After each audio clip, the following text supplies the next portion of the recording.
Við höldum áfram með föstudagsþáttinn en 100 ára afmæli kosningaréttar kvenna í næstu viku og þær eru sestar hérna hjá mér, þær Gerður og Hulda Sif sem sjáum að skipuleggja hátíðahöld á þessu tilefni. Verið velkomnar. Já, takk.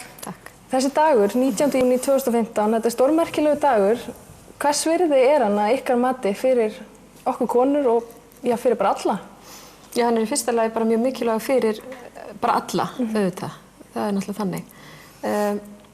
Og ég held að það eru örugglega margar konur sem hreinlega og kannski það ungu konur sem að gera sér ekki grein fyrir hvað þetta skiptir rosalega miklu máli. Hvers virði það er að það sé sjálfsagt mál að fá að kjósa. Það er ekkert sjálfsagt mál bara ennþá árið 2015 víða heim Þannig að þetta eru hátíðarhöld og við erum að gleðjast saman og koma saman og bara það er bara mjög mikilvægt að minnast þessa og muna líka að baráttunni er ekkert lokið. Nei. Engan veginn. Hverjir eru það sem koma að þessari skipulagningu hérna á Akureyri? Já, það eru kvennasamtök, kvennafélög sem að kölluðu sig eiginlega saman og við höfum verið allmargar í hópi að undirbúa þetta með aðstoð Huldu og fleiri og það bara gengið vel. Það voru flest öll kvenfélög hérna sem tóku sig mjög vel og einstaklega gott samstarf þannig að það hafi ekki komið upp neinir hnökrar. Nei. Allar konur viljugur að vinna að þessu verki og bara mjög gaman. Og þið segið allar konur, eru það bara konur sem koma að þessari skipulagningu? Já, það er nú reyndar þannig Já.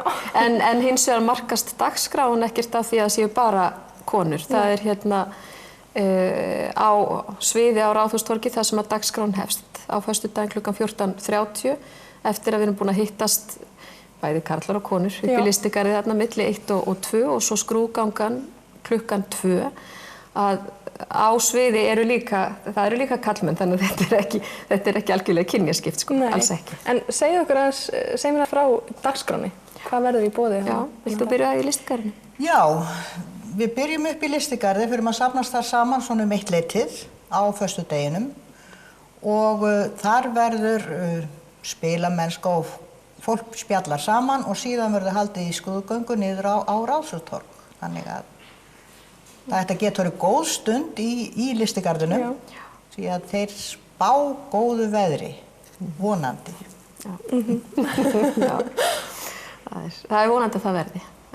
En svo er sem sagt bara rétt fyrir 2, þá ætlum við að safna saman bara á flötinni og mynda skrúðgöngu og við náttúrulega hvetjum konur og kalla til þess að mæta í þjóðbúningum þau sem að það eiga og Þeir verða kannski uppi við?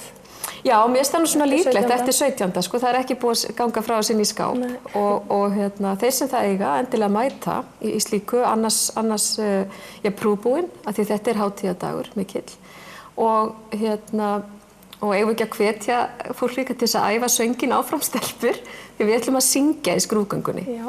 Við ætlum að gera það og kvennakór Akureyrar ætlar að vera dreifa sér gönguna og vera svona ákveðin forsöngvari og við ætlum að syngja þetta á leiðinni niður eftir konur og kallar allir saman og dansfélagi Vefarinn ætlar að vera með okkur þau eru náttúrulega eiga svo óbúslega fallega búninga og Steps danscenter dömur líka sem að verða þarna með okkur í göngunni og það er náttúrulega ekkert flottara heldur en almennileg skrúðganga sem er litrík og lifandi og við ætlum að ganga þá frá Lystigarðinum og niður Eyrarlandsveginn og niður Listagilið og svo göngugötuna og inn á Ráðhústorg og þar hefst dagskráin klukkan 14:30.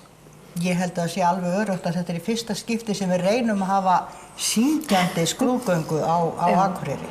Já. Það var bara spurningin hvort að fólk taki undir og til þess þá verða til öryggis þá ætlum við að dreifa textanum og þetta lag Áfram stelpur er náttúrulega, það er sígilt. Ungu konunum finnst þetta svolítið hallærislegt stundum, til hvers þetta, en ég held að þurfi þá að minnast þeirra sem gengu á undan. Já. Að ég hef þurft að spila þetta lag ansi oft í gegnum tíðina. Já.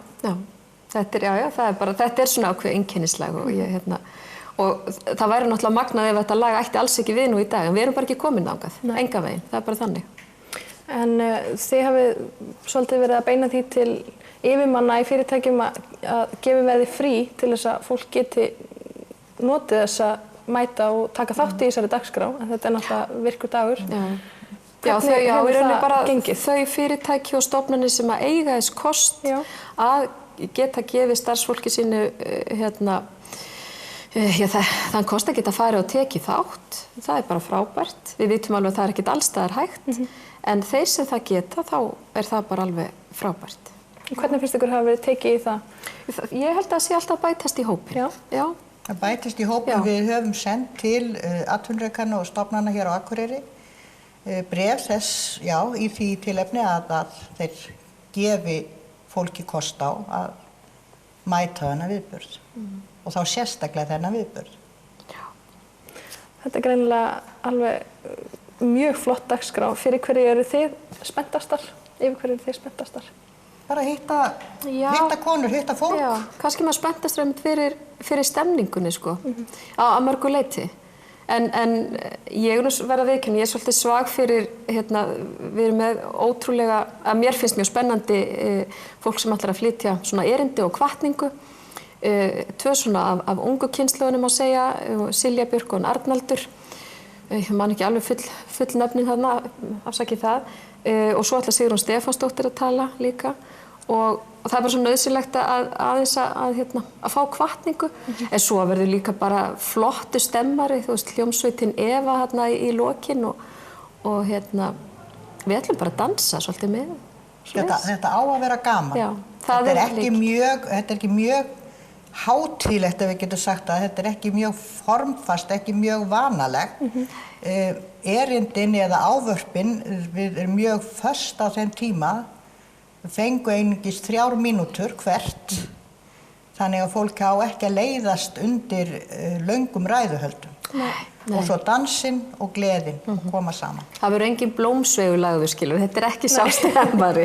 Við gerum það á 7. júní og verðum þá þjóðarstolt. Þetta er annað. Frjálslegt og skemmtilegt. Já, njótum. Takk fyrir þetta.